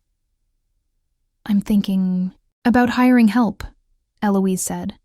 "Someone part-time to handle some of the heavier work. The farm's doing better financially now, and I don't want to work myself to death trying to maintain everything alone." "You're not alone," Edward pointed out. "You know what I mean. I want to be able to take a day off occasionally.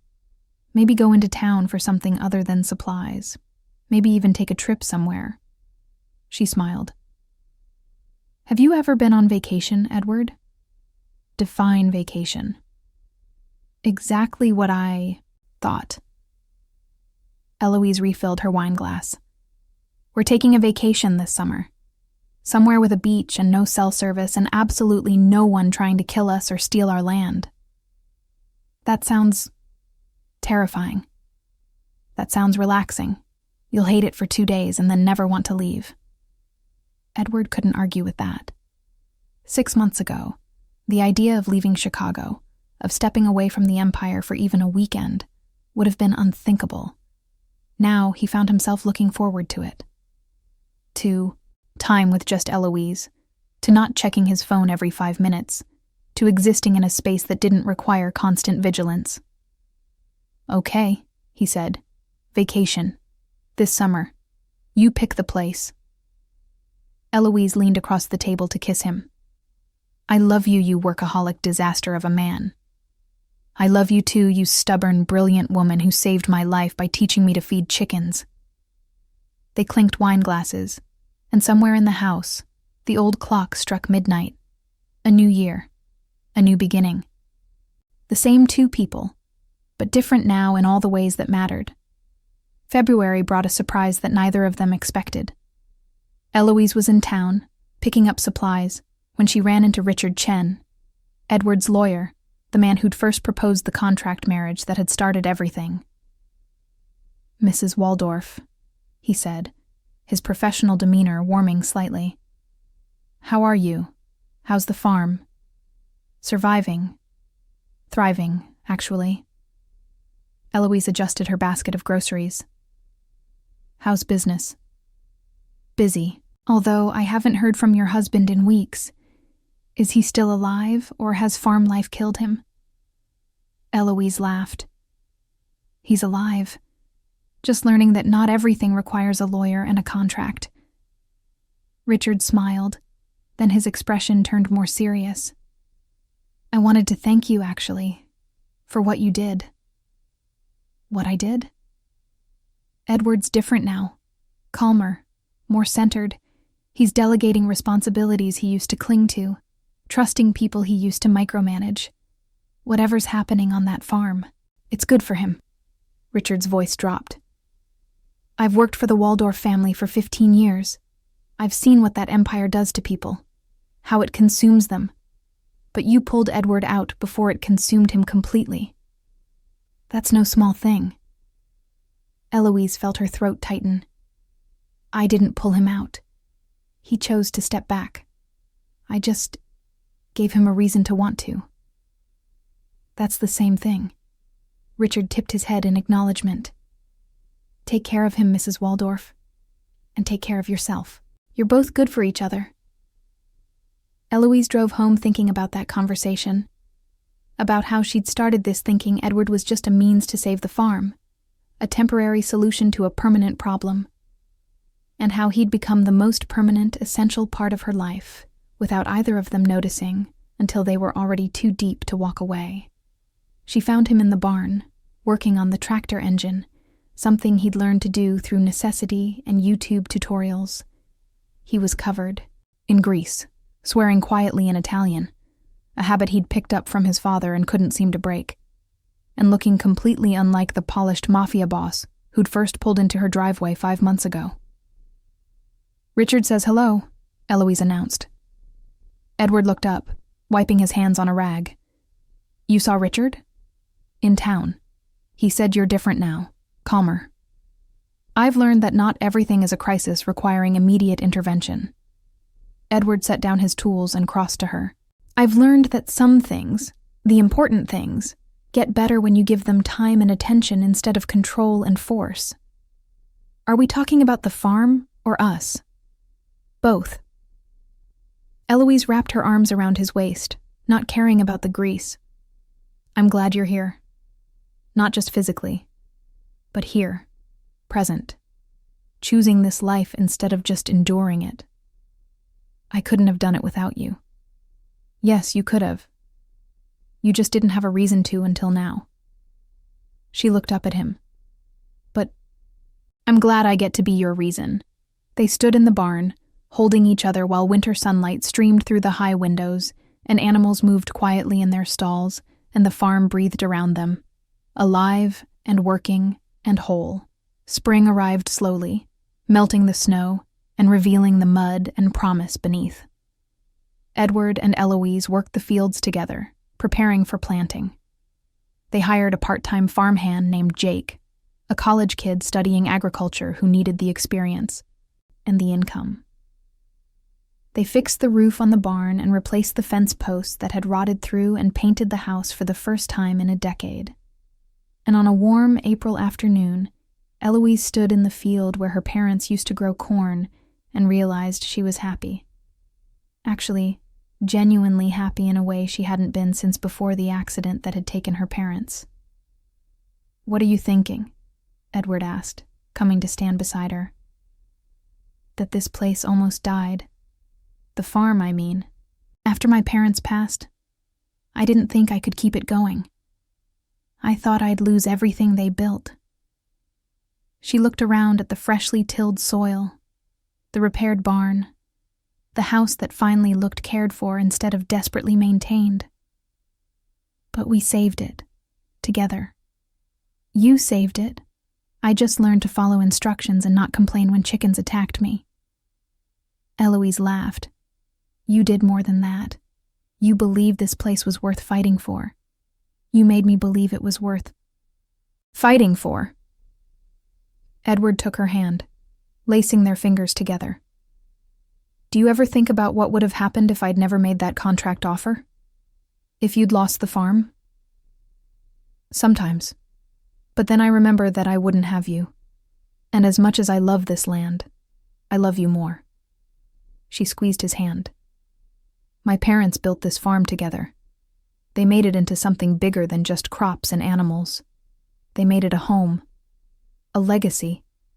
And now we're doing the same thing. Building something that'll outlast us. Children? Edward asked quietly. It was the first time either of them had mentioned it. The possibility of a future that included more than just the two of them and the farm. Eloise's heart stuttered. Do you want children? I never thought I did.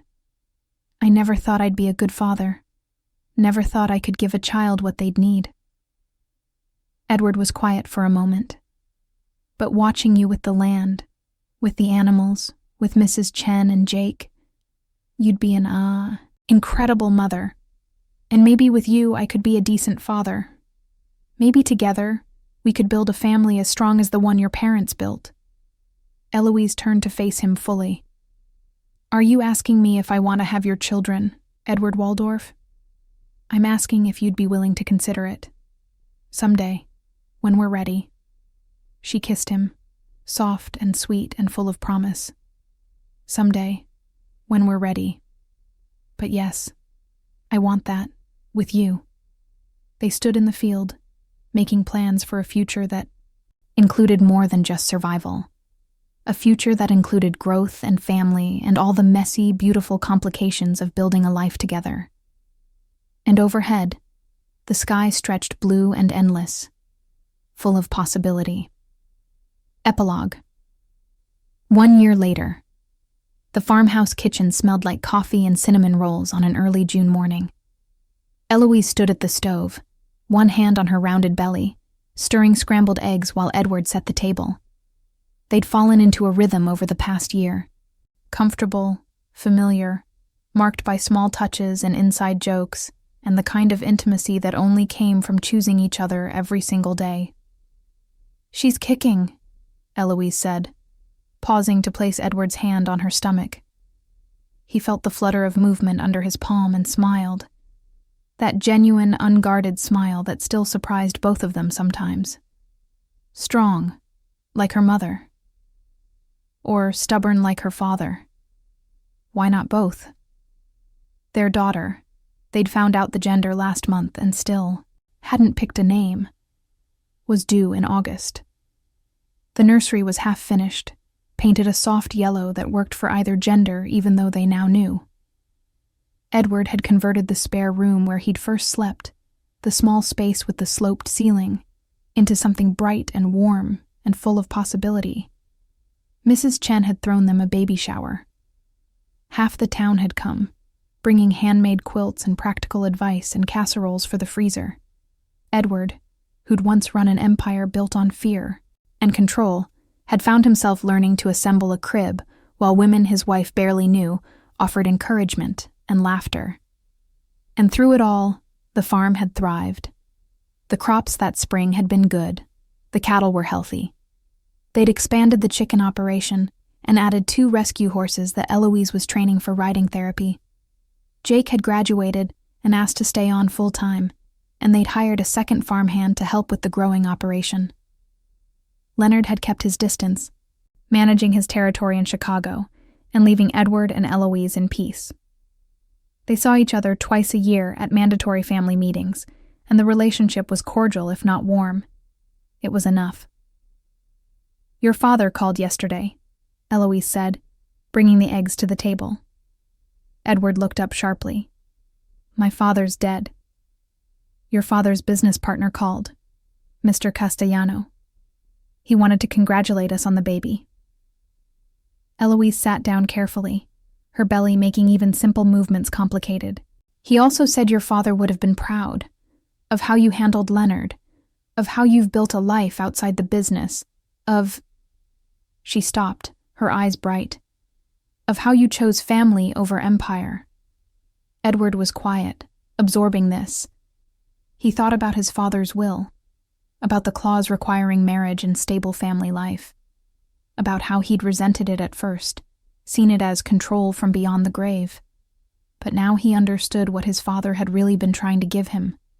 Permission to want something other than power. Permission to build a life that didn't revolve around the organization. "He would have liked you," Edward said finally. "He would have appreciated your strength, your refusal to back down. He would have appreciated that you finally learned when to back down." Eloise reached across the table for his hand. "Which is a skill I'm still teaching you, by the way. I'm a slow learner. Lucky for you, I'm patient."